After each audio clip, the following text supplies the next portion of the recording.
एक बार यीशु सामरिया के नगर सुखार में आया। यह नगर उस भूमि के पास था जिसे याकूब ने अपने बेटे यूसुफ को दिया था। वहाँ याकूब का एक कुआं था। यीशु इस यात्रा में बहुत थक गया था, इसलिए वह कुएं के पास बैठ गया। समय लगभग दोपहर का था। यीशु के शिष्य भोजन खरीदने के लिए नगर में गए हुए थे। तभी वहाँ पर एक सामरी स्त्री जल भरने के लिए आई। तब यीशु ने उस स्त्री से कहा कि मुझे थोड़ा जल दे।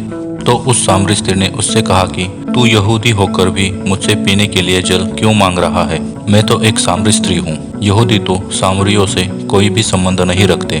उत्तर में यीशु ने उससे कहा कि तू यदि केवल इतना जानती कि परमेश्वर ने क्या दिया है और वह कौन है जो तुझसे जल मांग रहा है, तो तू उससे मांगती और वह तुझे स्वच्छ जीवन जल दे देता।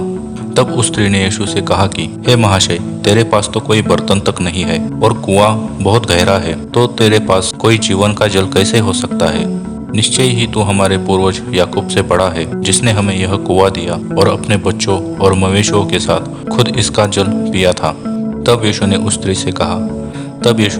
से कहा, हर एक जो इस कुएं का पानी पीता है उसे फिर प्यास लगेगी, किंतु वह जो उस जल को पिएगा जिसे मैं दूंगा फिर कभी प्यासा नहीं रहेगा, बल्कि मेरा दिया हुआ जल उसके अंदर में एक पानी के झरने का स्वरूप ले लेगा, जो उसे अनंत जीवन प्रदान करेगा।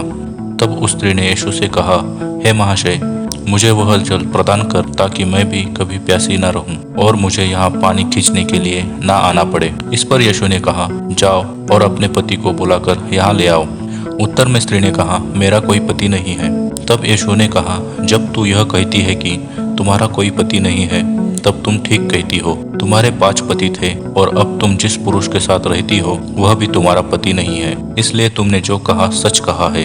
उस पर उस स्त्री ने कहा कि हे महाशय, मुझे तो लगता है कि तू कोई नबी है। हमारे पूर्वजों ने इस पर्वत पर आराधना की है, पर तू कहता है कि यरूशलेम ही आराधना की जगह है। यीशु ने कहा कि हे स्त्री, मेरा विश्वास कर, समय आ रहा है जब तुम परम पिता की आराधना ना इस पर्वत पर करोगे और ना यरूशलेम में। तुम सामरी लोग उसे नहीं जानते जिसकी आराधना करते हो, परंतु हम यहूदी उसे जानते हैं जिसकी आराधना करते हैं, क्योंकि उद्धार यहूदियों में से ही है। पर समय आ रहा है जब सच्चे उपासक पिता की आराधना आत्मा और सच्चाई में करेंगे। परम पिता ऐसा ही उपासक चाहता है। परमेश्वर आत्मा है और इसलिए जो कोई उसकी आराधना करे उन्हें आत्मा और सच्चाई में ही उसकी आराधना करनी होगी।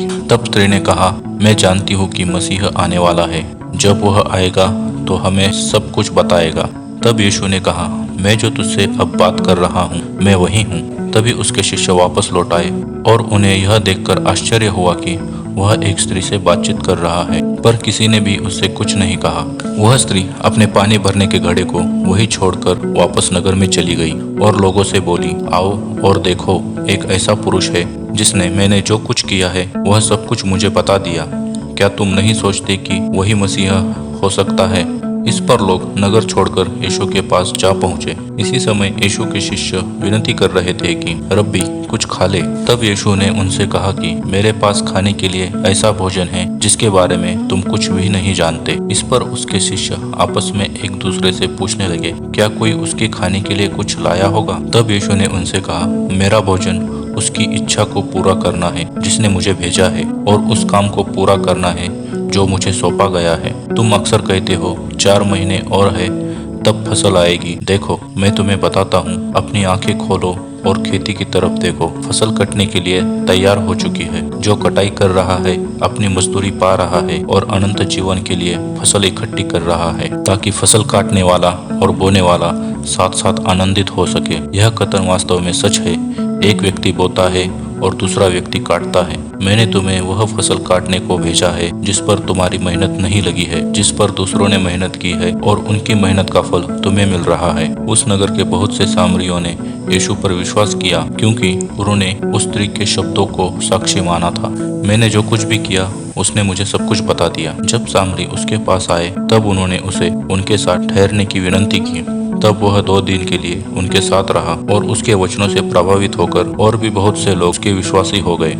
उन्होंने उस स्त्री से कहा, अब हम केवल तुम्हारे साक्षी के कारण विश्वास नहीं रखते, बल्कि अब हमने स्वयं ही उसे सुना है और अब हम यह जान गए हैं कि वास्तव में यही वह व्यक्ति है जो जगत का उद्धार करता है। मित्रों, बाइबल हमें बताती है कि यीशु मसीह का उस नगर में आना कोई इत्तेफाक नहीं था। यह तो प्रभु की इच्छा और योजना थी कि उस स्त्री का और उस नगर के रहने वालों का उद्धार हो, क्योंकि वह लोग पापों में खोए हुए थे। तभी तो वह स्त्री कुकर्म में पड़ जाती है और पाचपति कर लेती है। दोस्तों, प्रभु को न जानने वालों का भी यही हाल होता है। वो पाप पर पाप कर जाते हैं और उन्हें इसकी समझ भी नहीं होती। लेकिन दोस्तों, हमारा प्रभु भी दयालु है। वह ये नहीं चाहता कि कोई भी नाश हो, इसलिए प्रभु उस नगर के लोगों के लिए जीवन का जल बनकर गया, ताकि उस नगर के लोगों का उद्धार करा सके।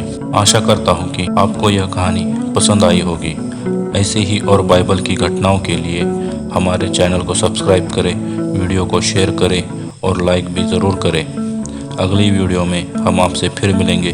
तब तक के लिए आप सभी को जय मसीह की।